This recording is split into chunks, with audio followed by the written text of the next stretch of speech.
Hi everybody, Cam Sweet here from the Garage Connection and Central Digger Supply, coming to you today with another video.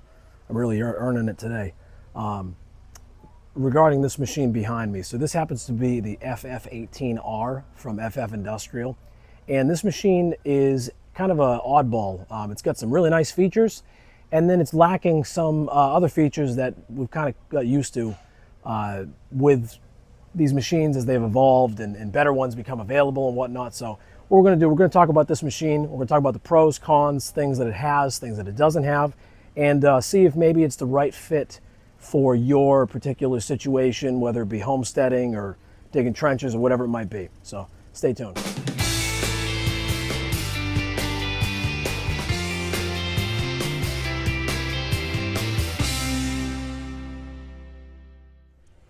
All right, so I purchased this machine from Ritchie Brothers, along with way too many other machines, as my wife has reminded me. But essentially, this machine was kind of one of those things where I saw it at the end, and I was just like, "Screw it! I'll throw a few grand out there and see if maybe I can do something with it." And then I won one, and then I won another one, and then you know how it goes.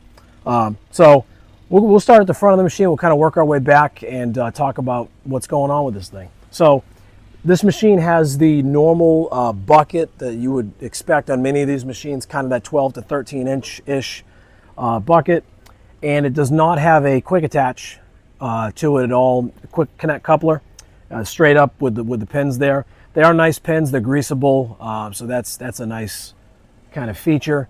But other than that, it's the typical bucket that you're going to find on many of these machines. Now, this particular machine does have a hydraulic thumb. These do not come with hydraulic thumbs from the factory. They are the regular thumb with the strut on it, and that's it. And that's, in my opinion, that's kind of an oversight, but I understand they got to keep costs down. So I put this thumb on from, got it off like Temu or something like that, for $100-something bucks. And because I intend to sell this machine, this one and the other one that I bought. So it was important for me, at least, to get the features out there. So the thumb, definitely an add-on. It's the normal thumb.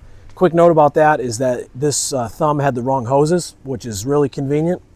Wasn't a big deal for me because I got the hydraulic shop, but just keep that in mind. If you're going to order a thumb off of Amazon, Temu, eBay, whatever, there's like a 50-50 shot of you getting the right hoses or not. The other thing that this machine did not have or does not have is three-way diverter valves. So I had to put these on. I got a whole ton of them.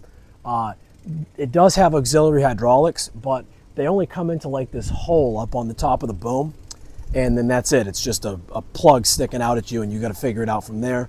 That's kind of annoying. I had the three ways. I had the hoses, so it's not a big deal for me to throw them on there, but keep that in mind. If you're looking for a machine that's kind of plug and play, ready to go, you're going to have to do some work to this one. Now, the cylinder arrangement and stuff like that, everything looks pretty good down here. The welds are all solid. It's the same exact stick that you're going to find on like every single other one of these Chinese minis.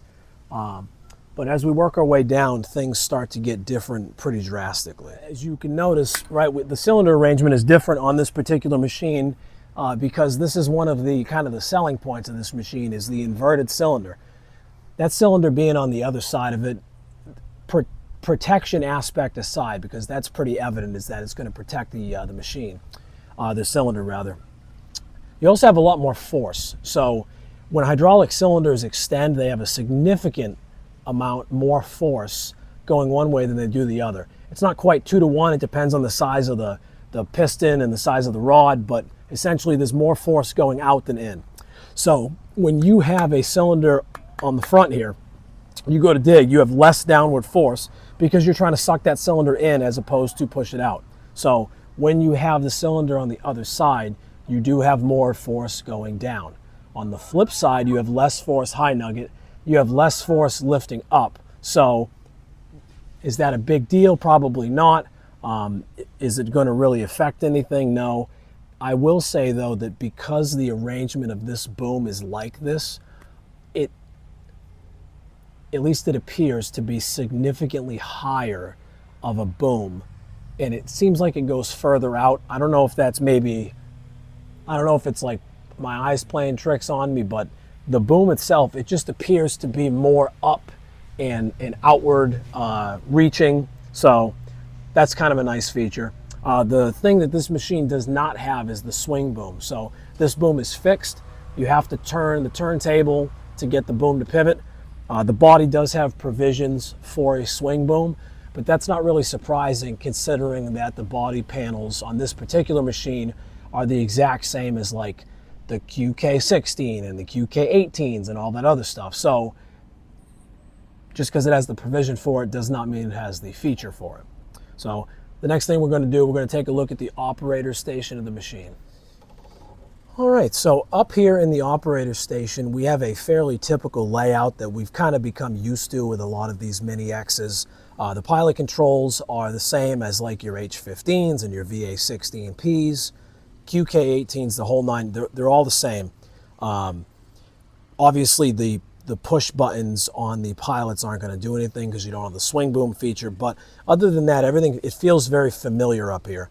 You have the lockout on the left side here, your battery cutoff switch. We do have adjustable armrests, so you can raise these and lower these to depending on how you like your arms to set in relation to the pilot controls. Over here we have the light switch, we have the key switch, throttle, choke assembly, and we have an hour meter. On the floor in front of us, we have the very, very typical arrangement of the blade on the foot. This is going to be your aux connection, so factory this won't do anything. Obviously I have the hydraulic thumb provision, and then we have the tracking levers over here in front. And you know, beyond that, it's a pretty typical layout in here. Nice injection molded roof. I like the plastic roof, right? Because the metal ones, they get all dented and scratched and whatnot. You're not going to have that issue with this. And as you would expect, the visibility in this operator station is very nice. Open cab, you know, I've kind of become a little jealous of the closed cab with AC excavators. I got 3 of them, four of them if you count that thing, and I really like them. But if you're not an AC and cab guy, this is a great operator station. Over on this side, we also have the hydraulic fluid fill underneath the cover, just like you would see on many of the other types of units. So what we're going to do now, we're going to go to the back of the machine. We're going to take a look at the engine and see some things that this machine has and some things that it also does not have. I'm going to go first person mode here. So this is nice to see this here. Usually this doesn't make it very far down the highway, but there's a little bit of amplifying information if that interests you. So when we come down into the engine compartment here, we're going to open this back cover and you're going to see a couple things right off the bat. The first one being that we have the 2 hydraulic pumps. Now, this does not mean that this machine is dual pump, okay? We have a single inlet here. This pump is going to run all of your hydraulic functions with the exception of your pilots. When you engage the pilot lockout, it's going to turn this pump on, okay? It allows this pump to discharge its fluid to the pilot controls instead of recirculating it back to the tank. So there is still one main pump that does all the functions. Over there we can see our pilot lines that run up to our control heads, and we have the very standard, very typical Rato engine right there with some emissions control info, right? Who cares? With the gas tank on top and the flip up seat up there so you can actually fill the fuel. Now the hydraulic tank is located over there, but one thing that you don't notice is the cooler. There is no hydraulic cooler on this particular machine. It is annoying to not have that, but hey, what are you going to do? It's an entry-level machine. We got some cooling over here. We've got some more around this side of the machine. And these covers, if you undo a couple of the bolts here, the covers are actually on hinges. So annoyingly with this body design, you got to pull the levers and the pedals. You got to pull that, the floor plate, then you can swing this open, pull that off, and then you can pull that off, and then you can actually access the machine. So it is a little bit annoying to try to deal with that, but hey, it is what it is. So we're going to take a look at, that's a diesel, so we're not going to take it, but we're going to take a look at these two for a second. And we're going to, so this one, right, IRE 18, it's kind of an off-brand. same deal with the FF, right? That's kind of it's not an AGT, it's kind of an oddball one. But this machine has essentially the exact same body panels. It's got the exact same engine. It does have the cab, right? But that's whatever. And if we look over here inside the cooling ports, we also see that there is no hydraulic cooler, okay? However, if we come over here, this is kind of my test mule machine. Now we take a look inside these cooling ports, and you can see there is a hydraulic cooler located up on the top in this machine. So just keep that in mind, that, you know, even though that doesn't have the cooler, it's absolutely able to have a cooler provision. I mean, these are essentially the exact same machine. That one's got a cooler, that one doesn't.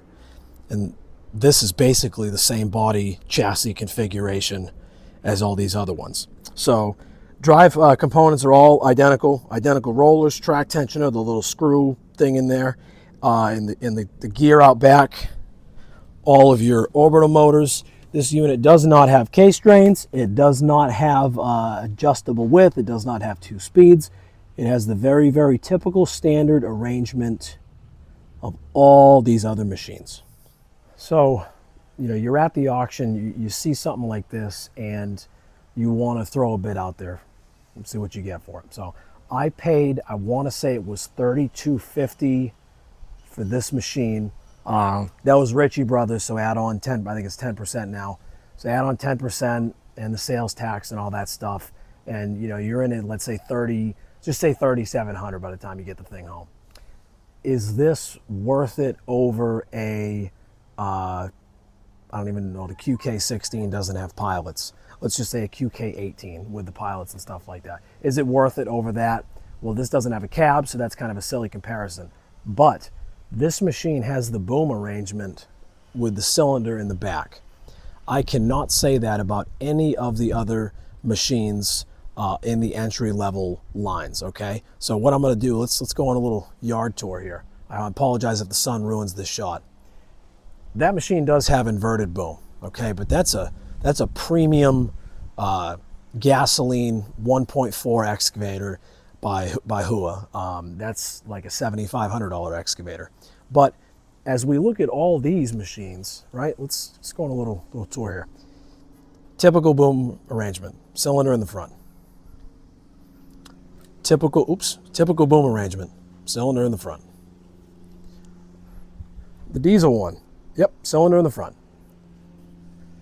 My Ripa, right? This is my personal machine. Baby got back, right? Look, cylinder in the front, okay? Yes, it has swing boom, but the cylinder's in the front. Yes, all of those have swing boom. This unit is the only one in my yard in the entry-level kind of, I guess the entry-level category. This is the only one that has the inverted boom like that. So is the swing boom thing a game changer? If you're digging near fences, yeah, I guess it is. But what's easier? Buy one of these, thumb, a couple $100, quick connect, or with the 3-way things, couple $100, cooler, a couple $100, or I'll come up with a kit for it eventually. And then you have a machine that has all the features of some of the 18 series machines. However, it's got the protected boom. It's got the pilot controls already.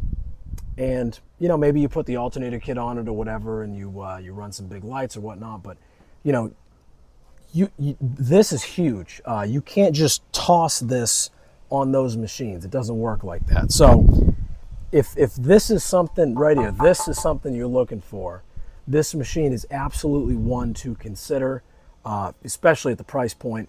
You know, you put a quick connect on there with the lever quick connect, or the one with the little screw that's really annoying. You put one of those on there, you put the cooler, the things, you're on. I mean, you're in it for like, what, five grand, maybe, ish? I mean, that's huge to get these features. So this machine is definitely one to look at, and it's a shame because I see them listed for sale, and they're so cheap. Even like the resellers market's like $5,500, $6 grand for them, and you kind of got a lot of machine. You got a good amount of machine for that. Is the fit and finish the best? No, admittedly. Some of the panels are dented, scratched. The paint's, I got another blue one, the paint's falling off it. But it's an excavator, really. I mean, who cares, right? It's not a Ferrari. So anyways, I hope this video helps you out if you see one of these machines and you're like, hey, what's the deal with that thing? This is definitely one to consider out there, especially when you do the upgrades. And if you're in the Tampa Bay area and you want to come check this one out, look me up on Marketplace. I'm the guy with like 400 excavator listings. So I appreciate you taking the time to watch this video. Please like and subscribe, support the Garage Connection channel. My goal is to bring one review of every single piece of equipment that there is out there. I'm working my way through it. And for now, that's going to do it. Cam Sweet from the Garage Connection and Central Digger Supply. Thank you.